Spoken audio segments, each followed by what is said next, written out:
A family in Texas bought their home for $310,000. 2 years later, they got a letter. Their assessed value had jumped to $485,000, and their annual property tax bill went from $6,200 to $9,700. They didn't renovate. They didn't add a pool. They didn't do a single thing, and they're not alone. Right now, across the United States, property tax reassessments are hitting homeowners like a freight train. In some states, your bill can triple overnight with zero warning. Today, we're breaking down exactly what triggers these reassessments, which 12 states are the most aggressive, and a step-by-step appeal process that wins roughly 40% of the time. If you own a home or you're planning to buy one, this might be the most important financial breakdown you watch this year. Most people understand property tax at a surface level. You own a home, you pay a percentage of its value every year. Simple, except it's not. Your property tax bill is determined by two completely separate numbers, your assessed value and your local mill rate. The assessed value is what your county thinks your home is worth. The mill rate is the tax percentage your local government sets based on their budget needs. Here's the critical part most people miss. Your county doesn't reassess your home every year. Some states do it annually, some every 2 years, some every 5, and a few states almost never. When that reassessment finally hits, years of accumulated market gains slam into your tax bill all at once. A home that appreciated 20% over 3 years doesn't see a gradual increase. It sees one massive jump the year reassessment happens. That's the time bomb. And the fuse is already lit in most of the country. 5 specific events trigger a property tax reassessment, and knowing them can save you thousands. Number 1, a sale. In most states, when a property changes hands, it triggers an automatic reassessment at the purchase price. This is exactly why your neighbor who bought in 2005 pays half what you pay for the same house. Number 2, new construction or major renovation. Add a bedroom, finish a basement, build a deck, your county notices. Building permits are public records, and assessors use them like a checklist. Number 3, scheduled reassessment cycles.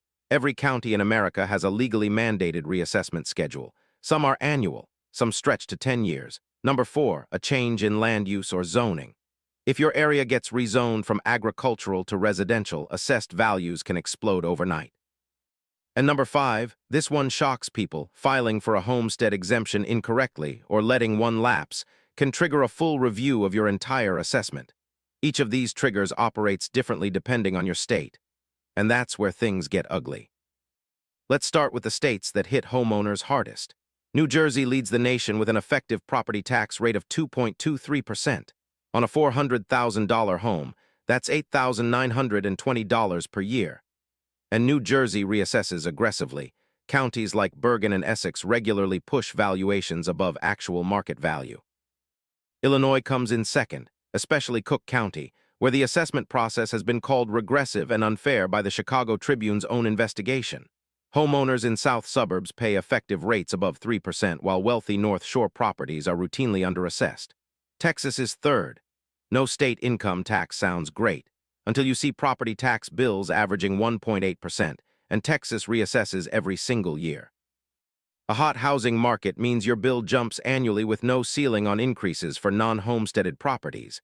Connecticut, New Hampshire, and Vermont round out the top 6, all with effective rates above 1.5% and aggressive reassessment schedules. But the next 6 states on this list might genuinely surprise you. Wisconsin comes in at number 7, with rates averaging 1.61% and reassessment happening by state law every single year. New York, specifically upstate and Long Island, has some of the highest effective rates in the country, often exceeding 2% in Suffolk and Westchester counties, while New York City uses a completely different system that actually keeps rates artificially low. Nebraska, Ohio, and Pennsylvania are all in the top 12 with effective rates between 1.4 and 1.7%. But Michigan is the one that blindsides people the most. In 1994, Michigan passed Proposal A, which caps annual assessment increases at inflation or 5%, whichever is lower. Sounds protective, right? Here's the trap.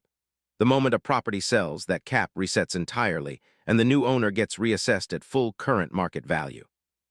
So a home that was taxed on $180,000 for years suddenly gets reassessed at $340,000 on the day of closing. Buyers in Michigan get hit with this more than almost any other state. Now let's zoom out and look at the full picture. The national average effective property tax rate is 1.1%. But that single number is almost meaningless because the variation between states is enormous. Hawaii has the lowest effective rate at just 0.29%. Alabama, Louisiana, and West Virginia all sit below 0.5%. Colorado and Utah hover around 0.55%. If you overlay a heat map of property tax burden across the entire United States, a clear pattern emerges. The Northeast and Midwest form a corridor of high taxation stretching from New Jersey through Illinois. The South and West are generally lower, but with massive exceptions. Texas, as we covered, breaks the Southern pattern entirely. So does Georgia, where rates are moderate on paper but reassessments after a sale routinely double the previous owner's assessment. Here's the number that should change how you think about real estate. A 0.5% difference in property tax rate over 30 years on a $400,000 home is $60,000. The state you live in isn't just a lifestyle decision, it's a wealth-building decision. Not every state is out to squeeze you. California's Proposition 13, passed in 1978, caps assessed value increases at 2% per year regardless of how fast the market moves. Your home could double in value and your tax bill barely budges. Florida has a similar protection called Save Our Homes, capping annual increases at 3% or the Consumer Price Index, whichever is lower. These caps are exactly why a homeowner who bought in California in 1990 might pay $3,000 a year in property tax on a home now worth $1.5 million, while their brand new neighbor pays $15,000 for the exact same house. Beyond caps, many states offer powerful exemptions that most homeowners never claim. Senior freezes, veteran exemptions, disability exemptions, and homestead exemptions can slash your bill by 20 to 40%. But here's the catch. No state will automatically apply every exemption you qualify for. You have to know they exist, and you have to file for them yourself. Here's the part that could put real money back in your pocket. You can fight your property tax assessment, and you win about 40% of the time. That's not a guess. That's data from the National Taxpayers Union Foundation. Yet fewer than 5% of homeowners ever file an appeal. Step 1. Get your property record card from your county assessor's office. This is the document that shows every detail they used to calculate your assessment: square footage, lot size, number of bedrooms, bathrooms, condition rating. Errors on these cards are shockingly common.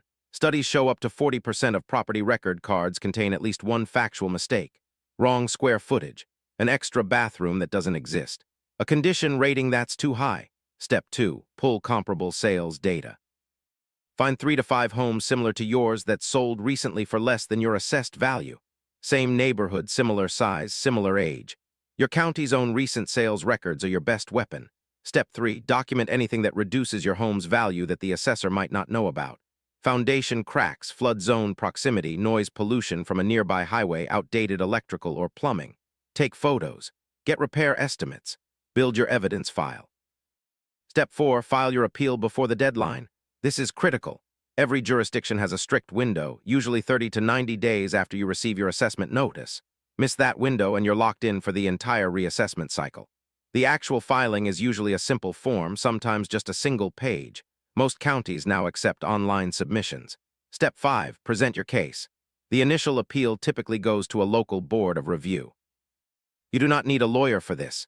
Bring your comparable sales data, your property record card with errors highlighted, and your documentation of value-reducing factors. Be factual, not emotional. These boards review hundreds of appeals, and what they respond to is clean, organized data. Now here's the winning strategy that most people miss entirely. Don't just argue that your home is worth less than the assessment. Argue that your assessment is disproportionately high relative to comparable properties. Uniformity is a legal requirement in most states.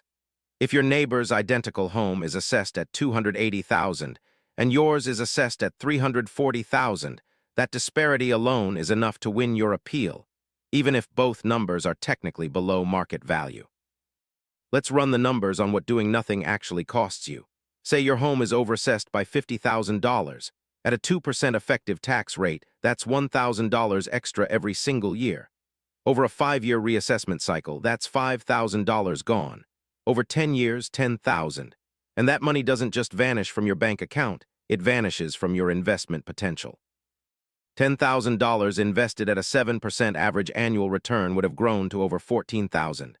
The appeal process itself is free in most jurisdictions. It takes roughly 2 to 4 hours of research and preparation. Even if you decide to hire a property tax attorney, which typically costs nothing up front because most work on contingency, taking 25 to 40% of your first year's tax savings, you still come out significantly ahead over the full cycle.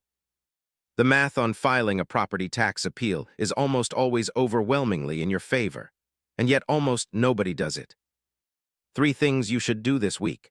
First, look up your state's reassessment schedule and your county's current assessment of your home. You can usually find this on your county assessor's website in under 5 minutes. Know exactly when your next reassessment is coming so it doesn't catch you off guard. Second, file for every exemption you qualify for. Homestead exemption alone saves the average homeowner between $500 and $2,000 per year, and it's available in the vast majority of states. Senior exemptions, veteran exemptions, disability exemptions, check your state's complete list.